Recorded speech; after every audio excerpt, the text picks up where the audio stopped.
बिस्मिल्लाहिर्रहमानिर्रहीम। अस्सलाम वालेकुम नाजरीन, आप यूट्यूब चैनल देख रहे हैं। मैं इमरान खान हूँ। नाजरीन, इस वक्त खेल वहीं पे पहुँच गया जहाँ से ये शुरू हुआ था। ये खेल शुरू हुआ था -1 से कि इमरान खान को माइनस करना है, और तब से लेकर अब तक लड़ाई यही चल रही है कि कौम इमरान खान को माइनस होने नहीं दे रही। ना इमरान खान हार मानने के लिए तैयार है, और एस्टेब्लिशमेंट और इमरान खान की सारी मुखालिफ सियासी जमातें वो ये जानते हैं कि अगर ये आदमी माइनस ना हुआ तो हम बहुत हद तक माइनस हो जाएंगे। अब इस मसले की वजह से अब एक नया दबाव क्रिएट किया जा रहा है, यानी हुकूमत खुलकर कह रही है कि इमरान खान से खुद को अलहदा कर लें तो फिर हम बातचीत कर सकते हैं।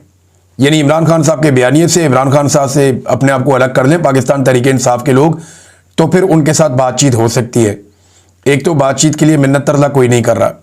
मैंने देखा नहीं कि पाकिस्तान तहरीक इंसाफ के लोग, हम वो ये ज़रूर कहते हैं कि मुल्क के लिए हम बातचीत करना चाहते हैं, और हम ये चाहते हैं कि पाकिस्तान में जो स्पेस छीन ली गई इदारों से या पार्लियामान से वो उनको वापस दी जाए, सियासी जमातों को जमहूरी हक उनका लौटाया जाए, उसके लिए वो अपनी कोशिश करते रहते हैं। अब इमरान खान साहब को दहशत गर्द डिक्लेयर किया जा रहा है। ये बार बार कहते हैं जी दहशत गर्द है, मुल्क दुश्मन है। मैं चंद सवालात आपके सामने रखता हूँ। क्या पाकिस्तान तहरीक इंसाफ का इमरान खान साहब ने कोई मुसल्ला विंग बनाया हुआ है? आज तक आपको ऐसी कोई खबर मिली? कोई भी नहीं। ये कहते हैं जी असला आ गया, ये आ गया जलसा के अंदर या जलसा गाह के अंदर। आज तक दिखाएं ना कितनी बंदूकें इन्होंने देखी हैं। बेशुमार लोगों के साथ बंदूकें बेशुमार देखी गई हैं, लेकिन इमरान खान साहब के जलसा गाह में तो नहीं देखी गई। कोई मुसल्ला विंग पाकिस्तान तहरीक इंसाफ ने नहीं बनाया। क्या आज तक कोई बोरी बंद लाश मिली जो पाकिस्तान तहरीक इंसाफ ने बोरी बंद लाशें जो हैं वो जमा की हों? वो जो लोग ये काम करते थे वो आजकल एस्टेब्लिशमेंट के साथ हैं। क्या कोई करप्शन के मेगा स्कैंडल्स इमरान खान साहब के निकले कि ये भी है वो भी है वो भी है? बताएं ना। उस्मान बुज़दार पे इतने घटिया इल्जामात लगाए, एक भी मुकदमा बताएं कहाँ है उसके ऊपर? एस्टेब्लिशमेंट कहती थी ना कि इसने ये भी किया वो भी किया वो भी किया, उसने डील कर दी, उसको छोड़ दिया। वो कहते थे बहुत सारे अफसरान, बुशरा बीबी लगाती थी, वो किधर गए सारे अफसरान जिन्होंने रिश्वत दी हुई थी? कहते थे जी कि आसिम मुनीर साहब के पास एक फ़ाइल है बुशरा बीबी के हवाले से जो उन्होंने इमरान खान को दिखाई थी। वो फाइल गुम हो गई, उसके बाद कहाँ गई वो फाइल? उस फाइल के ऊपर कोई एक मुकदमा भी नहीं बना। फिर क्या कोई अलहदगी पसंद तहरीक इमरान खान साहब ने चलाई हो, को मनसूबा इस तरह का दिया है? क्या कोई टारगेट किलिंग इमरान खान साहब ने या उनकी पार्टी ने की हो? कभी कोई पाकिस्तान तहरीक इंसाफ के बंदे ने खुद कुछ हमला कर दिया हो, या कभी किसी पुलिस वाले या दीगर फोर्सेस के बंदे में से किसी एक को भी गोली लगी और वो गोली लगने से जख्मी हुआ हो या शहीद हुआ हो, और ये बताएं जनाब इनको पाकिस्तान तहरीक इंसाफ ने मारा? एक भी वाकया आपको ऐसा नहीं मिलेगा। ये एक पॉलिटिकल पार्टी है, आप इसको दहशतगर्द कैसे कह सकते हैं? मुल्क दुश्मन और गद्दार कैसे कह सकते हैं? ये पाकिस्तान में ना एक पुराना ट्रेंड है, जो कहे कि आइन पर अमल करो वो गद्दार है, मुल्क का दुश्मन है, सिक्योरिटी थ्रेट है वो। जो कहे इदारे खसूसन फौज सियासत से अपने आप को दूर रखे, जो ये कहे कि मुल्क भी मेरा फौज भी मेरी, जो अपनी जिंदगी अपने मुल्क के नाम कर दे ताकि अपने बच्चों से भी अपने आप को दूर कर ले, ऐसे आदमी को ये कहते हैं दहशतगर्द भी है, गद्दार भी है, सिक्योरिटी थ्रेट भी है। जो शख्स भी करप्शन के खिलाफ आवाज उठाए वो दहशतगर्द है, वो सिक्योरिटी थ्रेट है। जो बैरूनी ताकतों को एब्सोल्युटली नॉट कहे, जो गुलामी से इनकार कर दे, जो अमीर और गरीब का फर्क इस मुल्क में खत्म करने की कोशिश करे, जो पहली बार नामूस रिसालत और इस्लामोफोबिया के हवाले से आलमी सतह पर आवाज उठाए, जो शख्स भी ये करेगा या जो लोग ये करते आए वो सारे गद्दार डिक्लेयर हुए। जिन लोगों ने आज़ादी से बात करना चाहिए वो सारे गद्दार डिक्लेयर हुए। जिन्होंने बात की कि इदारे सियासत में मुदाखलत क्यों करते हैं, इनका क्या हक है, वो सारे गद्दार और सिक्योरिटी थ्रेट बन गए पाकिस्तान के लिए, सारे के सारे। किसी एक को नहीं छोड़ा, फातिमा जिन्ना तक को नहीं छोड़ा। तो ये पाकिस्तान की कहानी है, कोई नई बात नहीं है, ये पुरानी बात है। अब DGISPR ने जो एक प्रेस कॉन्फ्रेंस की है उसमें एक सबसे बड़ी गलती उन्होंने ये की कि उन्होंने इमरान खान से पूछ लिया नाम लिए बगैर कि तुम हो कौन, हमारी हैसियत क्या है। तब से लेकर अब तक लोग लगातार बता रहे हैं DGISPR को कि इमरान खान है कौन और उसकी हैसियत क्या है। लोग बता बता कर थक गए हैं, लेकिन इमरान खान साहब की शख्सियत और करैक्टर इतना बड़ा है कि उसका अहाता लोग नहीं कर पा रहे। कितने सारे मैदान हैं दुनिया के जहां इमरान खान साहब ने नाम रोशन किया है, चाहे वो फ्लाई काम करने के हवाले से हो, सियासत के हवाले से हो, इस्लामोफोबिया के हवाले से हो, नामूस रिसालत के हवाले से हो, एक लोगों को मोटिवेशन देने के हवाले से हो, यानी इमरान खान साहब ने लीडर की तमाम औसाफ उन्होंने बताया कि वो एक बड़ा लीडर है, पाकिस्तान के अंदर कोई आदमी इनका मुकाबला नहीं कर सकता, चाहे किसी इदारे में बैठा हुआ है या किसी सियासी जमात में बैठा हुआ है। तो तब से लेकर अब तक लोग DGISPR को लगातार इतने दिनों से बता ही रहे हैं कि ये है इमरान खान, ये है इमरान खान, ये है इमरान खान, और सोशल मीडिया इससे भरा पड़ा। मैंने नादरीन एक सर्वे करवाया सोशल मीडिया पे, ये बड़ा इंपॉर्टेंट सर्वे है। इस सर्वे में मैंने सवाल पूछा कि क्या फील्ड मार्शल आसिम मुनीर साहब पे इमरान खान साहब जो तनकीद करते हैं, क्या वो तनकीद पाकिस्तान के ऊपर है या पाकिस्तान की पूरी फौज के ऊपर है या आसिम मुनीर साहब के ऊपर है? क्योंकि जितने भी लोग इमरान खान साहब के मुखालिफिन हैं वो ये कहते हैं इमरान खान ने फौज पे हमला कर दिया है, इमरान खान ने रियासत पे हमला कर दिया है। वो कहते हैं जी इमरान खान ने पाकिस्तान पे हमला कर दिया। हमने सर्वे करवा लिया। इसमें मैंने सर्वे जो करवाया ना एक नए तरीके से करवाया, क्योंकि आजकल बॉट्स हैं, आजकल जाली तरीके से अगर आप सवाल जवाब पूछें तो वो ऑप्शन को करके और उसके अंदर से वो अपनी वोटिंग करवा लेते हैं, जाली वोट भी पड़ जाते हैं सर्वेस के अंदर। ये नया तरीकाकार है। ट्रेंड एक चल रहा होता है, अचानक से एकदम बहुत सारे वोट्स पड़ते हैं तो ट्रेंड को चेंज करते हैं। लिहाजा एक नया तरीका है, आप इससे भी सर्वे करवाया करें। इसमें आप ऑप्शन दे दें 1 और 2 और लोगों से कहें कि कमेंट के अंदर लिखें। मैंने लगभग कोई 650 के करीब कमेंट्स पढ़े हैं अभी तक, 650 कमेंट्स आए जब मैं वीडियो रिकॉर्ड कर रहा हूं कि लोगों ने कौन सा ऑप्शन लिया। मैंने कहा जिन लोगों को यह लगता है कि आसिम मुनीर साहब पे तनकीद करना, पाकिस्तान पर तनकीद करना और फौज पे तनकीद करना है वो कहें हां, और जिन्हें लगता है कि आसिम मुनीर पर तनकीद करना, पाकिस्तान पर तनकीद करना और फौज पर तनकीद करना, तो आप नहीं का ऑप्शन भी ले सकते हैं। तो हैरत अंगेज तौर पे सब लोगों ने नहीं का ऑप्शन लिया। मुझे सिर्फ 3 लोग मिले हैं जिन्होंने हां का ऑप्शन लिया, यानी 1 को चूज किया। 3 लोग मिले लगभग 600 लोगों में से, आधा फीसद बनता है। यानी आधा फीसद पाकिस्तानियों को यह लगता है इस सर्वे के मुताबिक कि इमरान खान साहब जो तनकीद करते हैं फील्ड मार्शल आसिम मुनीर पर, यह पाकिस्तान के खिलाफ है ये बात, या पाकिस्तान की फौज के खिलाफ है ये बात। और भाई ये तो फौज के हक में है कि फौज का सियासत के लिए इस्तेमाल बंद किया जाए। इमरान खान साहब ये कहते हैं आसिम मुनीर साहब को, ये तो फौज के हक में खिलाफ कैसे हो गया? तो पाकिस्तानी भी यही सोचते हैं। 99.5% पाकिस्तानियों ने कहा कि नहीं, ये सिर्फ आर्मी चीफ पे तनकीद इमरान खान कर रहे हैं, उनकी गलत पॉलिसियों पे तनकीद कर रहे हैं। इस तनकीद का कोई पाकिस्तान के ऊपर असर नहीं है, ये रियासत के खिलाफ नहीं है, ये कोई फौज के खिलाफ साजिश नहीं है। अब 3 लोग कौन है जिन्होंने उल्टा वोट डाल दिया, जिन्होंने कहा नहीं ये फील्ड मार्शल पे तनकीद, पाकिस्तान पे तनकीद है? इनमें एक मोहम्मद उबैद सरफराज है, इनके टोटल 23 फॉलोअर्स हैं। 2022 में इन्होंने अकाउंट बनाया था। और एक इमरान सादिक साहब हैं, इनके 112 फॉलोअर्स हैं। 2014 में इन्होंने अकाउंट बनाया था। एक अर्तुगरुल बे साहब है, इनका ये कोई फेक अकाउंट है, 172 इनके फॉलोअर्स हैं और 2023 में इन्होंने अकाउंट बनाया था। बस इन लोगों ने किया। और किसी साबिर भाई ने एक बड़ा जबरदस्त सर्वे करवाया, साबिर शाकिर साहब ने सवाल पूछा कि आपके ख्याल में DGISPR किसके तर्जुमान है? ये DGISPR साहब को इसके बारे में सोचना चाहिए, क्योंकि इदारे के अंदर भी जो हमें इतला मिली है वो ये है कि बड़ा सख्त रिएक्शन है और बहुत सारे लोग सर पकड़ के बैठे हुए कि DGISPR ने किया क्या, इदारे के ऊपर इतना बड़ा खुदकुश हमला कर दिया। पूरे इदारे की जो एक इमेज है जिसको बड़ी मुश्किल से इदारा संभालता है, अव्वल तो वो इमेज जब इन्होंने जो हरकतें की हैं उसकी वजह से पूरे इदारे की खराब हुई है। ये वाली प्रेस कॉन्फ्रेंस ने तो एक सोने पे सुहागा वाला काम कर दिया, यानी सारा ही काम खराब कर दिया पकड़ के। तो सवाल पूछा साबिर शाकिर भाई ने कि DGISPR किसकी तर्जुमानी करते हैं? ऑप्शन दिए थे फौज की, दूसरा ऑप्शन दिया था आसिम मुनीर की, तीसरा ऑप्शन दिया था आले शरीफ की।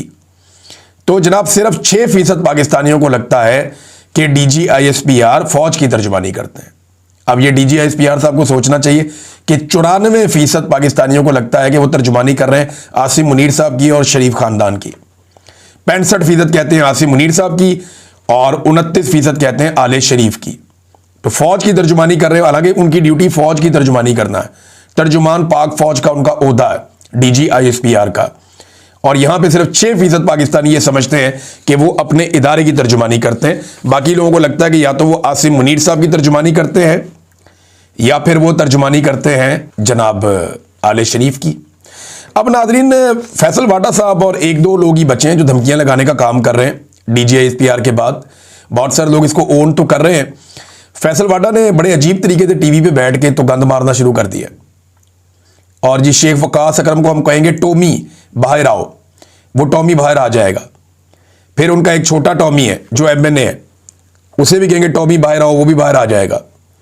फिर एक सेनेटर है खुर्रम निशान, वो अब दहशतगर्द है, उसके साथ वो करेंगे जो दहशतगर्दों के साथ होता है। अंदाजा करें आप, रगड़ के रख देंगे, ये कर देंगे, वो कर देंगे।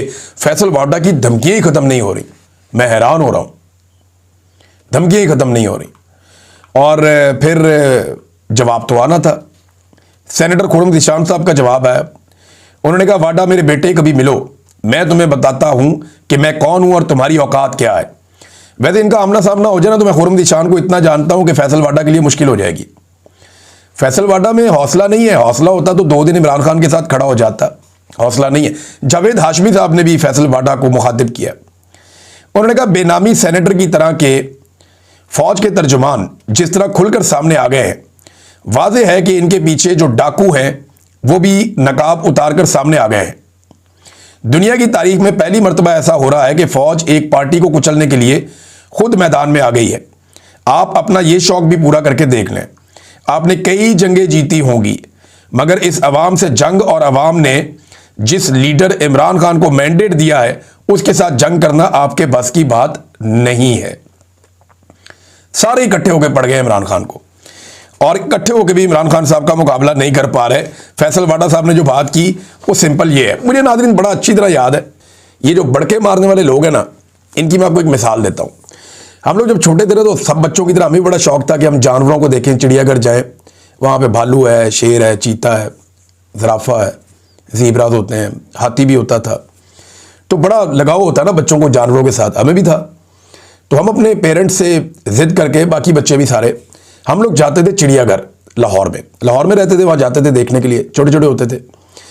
तो तब ना कई ऐसे लोग आ जाते थे जो बड़े ओछे काम कर रहे होते थे, बहुत अजीब, ऐसे जैसे कि सबका सुकून उन्होंने ख़राब किया होता था चिड़ियाघर में। कभी बंदर को छेड़, कभी हाथी को छेड़, कभी इस जानवर को छेड़। हालांकि जगह जगह लिखा होता है कि आपने इन जानवरों को छेड़ना नहीं है। तो जो बब्बर शेर का पिंजरा था ना, उसके बाहर बहुत रश लगा हुआ होता था। ये मैं अपने बचपन का आपको वाकया सुना रहा हूँ। तो वहाँ पे ना ये बहुत सारे लोग आए हुए थे, ये अब खड़े हो गए वहाँ पे। ये गंवार किस्म के लोग थे, इन्हें अकल मौत कोई नहीं थी, फैमिलीज को देखने भी नहीं दे रहे थे। और वहाँ पे इन्होंने इकट्ठे जमघट्टा लगा दिया। आवारा किस्म के लोग थे, शेर को कोई मुंह चढ़ा रहा है, कोई उसे आवाज़ निकाल रहा है, कोई कुछ कर रहा है, कोई कुछ कर रहा है। ये मेरा अपने आंखों देखा वाकया है। मैं छोटा सा था, मैंने देखा कि शेर काफ़ी देर तक ना वहाँ बैठा रहा, लेटा रहा। ये उसको कभी मुंह चढ़ाए, कभी आवाज़ निकाले, कभी कुछ करे। एक लड़का तो ऐसा बदतमीज था, वो छलांग मार के अंदर जाकर उसको हाथ लगा के पिंजरे को वापस आ गया। डबल पिंजरा है ना, और वो बड़ी अजीब अजीब हरकतें कर रहे थे। एक बंदे ने पानी मुंह में डाल के उसने कुर्ली भी की। तो हम ये सोच रहे थे किसी को शिकायत लगाएं, ये क्या हरकतें कर रहे हैं, छोटे छोटे होते थे हम। इतने में मैंने देखा कि शेर उठा और वो दौड़ता हुआ एकदम पिंजरे की तरफ आया। और इन लोगों की मैंने दौड़ें देखी हैं। यानी ये जितने लोग शेर को छेड़ रहे थे ना, इनको मैंने उल्टे कदम पीछे की तरफ भागते हुए देखा है। हालांकि सबको पता था वो पिंजरे में बंद है, सबको पता था कि वो जंगले के अंदर उसको कैद किया हुआ है, सबको पता था कि वो बाहर नहीं निकल सकता इस जेल में से। यही हाल आज इमरान खान का है।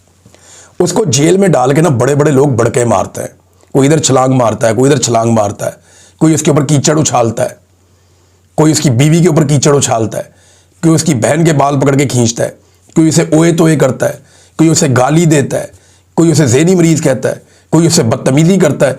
तो ये सारे लोगों की औकात बिल्कुल वैसी है जैसी वो पिंजरे के बाहर खड़े हुए लोगों की थी। और शेर बैठा हुआ इन्हें देख रहा है, वो अंदर से एक धाड़ मारता है और इनकी दौड़ें लग जाती हैं। एक धाड़ मारता है अंदर से, वो इनकी दौड़ें लग जाती हैं। फर्ज करें अगर वो शेर बाहर आ गया तो इनके साथ क्या होगा। ये चिड़ियाघर तो क्या लाहौर की बाउंड्री से बाहर निकल जाएंगे। मैं उसकी मिसाल दे रहा हूं। तो नादरीन, ये मैंने जो वाकया देखा, मुझे ये सिमिलैरिटी नजर आ रही है। इमरान खान को भी पिंजरे में बंद किए हुए एक शेर की तरह आप ले सकते हैं, जिसको बाहर खड़े हुए आवारा किस्म के लोग, जिनकी अपनी कोई औकात और हैसियत नहीं है और कोई उनके अंदर दिल गुर्दा नहीं है, वो उसको छेड़ रहे हैं। और जिस वक्त वो उठता है, जरा सा धाड़ता है, इनकी दौड़ें लगती हैं। और अगर कहीं वो बाहर आ गया इस पिंजरे से, तो इन सबको पता है कि इनका मुस्तकबिल क्या होगा। और ये जो बाकी सियासी जमातें हैं ना, ये जो आज मजे ले रही हैं, ये कल को पछताएंगी। जिस तरह इमरान खान साहब अपनी ज़िंदगी में अपनी चंद गलतियों पर पछताते रहे ना, इस तरह ये लोग बहुत पछताएंगे, बल्कि इनको पछताने का मौका भी नहीं मिलेगा।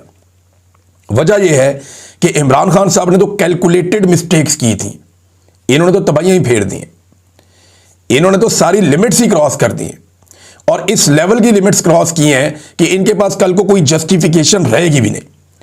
अब कल मंगल है, आज मंडे है, कल मंगल का दिन है, दोबारा इमरान खान साहब की बहनों की मुलाकात का दिन है।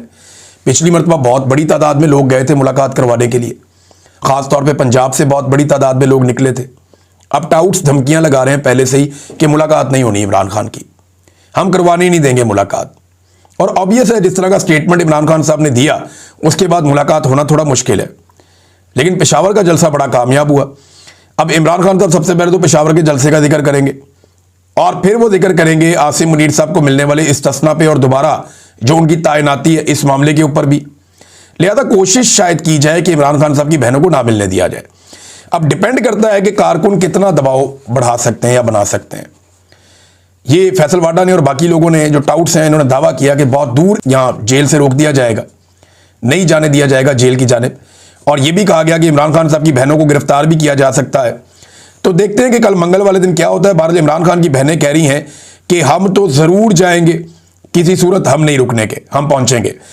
और नाज़रीन एक और चीज़, ये जो सुहेल अफरीदी का जलसा चल रहा था ना पाकिस्तान तहरीक इंसाफ का या तहरीक तहफ़्फ़ुज़ आईन पाकिस्तान का पेशावर में, सिर्फ एक ट्विटर अकाउंट के ऊपर, सिर्फ एक अकाउंट की बात कर रहा हूं, सिर्फ एक अकाउंट पे 80,000 लोग उसको देख रहे थे लाइव। एक अकाउंट पे 80,000 लोग उस जलसे को लाइव देख रहे थे। टिकटॉक पे अलग चल रहे थे, ट्विटर के ऊपर दीगर अकाउंट्स के ऊपर अलग चल रहे थे, फेसबुक के ऊपर लाइव अलग चल रहा था, यूट्यूब के ऊपर कई चैनल्स पे लाइव अलग चल रहा था। यानी अलग अलग प्लेटफॉर्म्स के ऊपर यह चल रहा था पाकिस्तान तहरीक इंसाफ का जलसा। सिर्फ एक प्लेटफॉर्म पे 80,000 लोग देख रहे थे। अभी अशर बाजवा साहब हैं या कुछ और दोस्त हैं, वो जब डाटा इकट्ठा करेंगे पता चलेगा कितने मिलियन लोग देख रहे थे, लेकिन 80,000 सिर्फ एक प्लेटफॉर्म पे।